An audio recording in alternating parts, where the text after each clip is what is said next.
जय हिंद। आज आपण अंकुशनगर मधील चराठा रोड, जुना चराठा रोड या पुलावरती, या करपारा नदीच्या पुलावरती आहोत। हा पूल पाठीमागील 6 ते 8 महिन्यापासून बनलेला आहे आणि या पुलाची अशी परिस्थिती आहे की 8 महिन्यामध्येच या पुलाची हालत अशी झालेली आहे। हे गज उघडे पडलेले आहेत। हे बघा, हे गज उघडे पडलेत। हे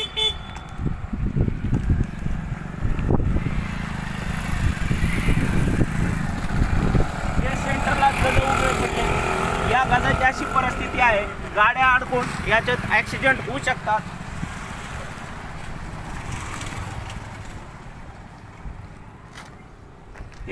हे गज आहे सगळे पूर्ण लांबून घे। हे पूर्ण गज असे उघडे, गाड्या ह्याच्यामध्ये अडकू शकतात।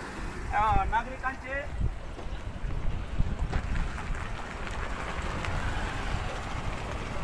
हा सर्व पूल, हा इथून ते तिथून दोन्ही पुलावरती झालेला सर्व असा सत्यानाश आहे आणि हा सगळा पूल भ्रष्टाचाराची भेट चढलेला आहे।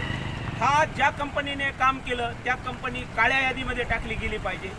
या पुलावरती येथील नागरिकांनी स्वतः काहीतरी सिमेंट कॉन्क्रीट टाकून याचं बुजण्याचा प्रयत्न केला होता, परंतु त्याकडे प्रशासनाने कसलंही लक्ष दिले नाही। आता आम आदमी पार्टी जाऊन या सार्वजनिक बांधकाम विभागाला या पुलाविषयीचे प्रश्न विचारणार आहे व या ज्या कंपनीने या असा निकृष्ट दर्जाचा पूल बनवला आहे त्या कंपनीवरती काय कारवाई केली व का कारवाई नाही केली हा प्रश्न विचारणार आहे। जय हिंद, जय हिंद।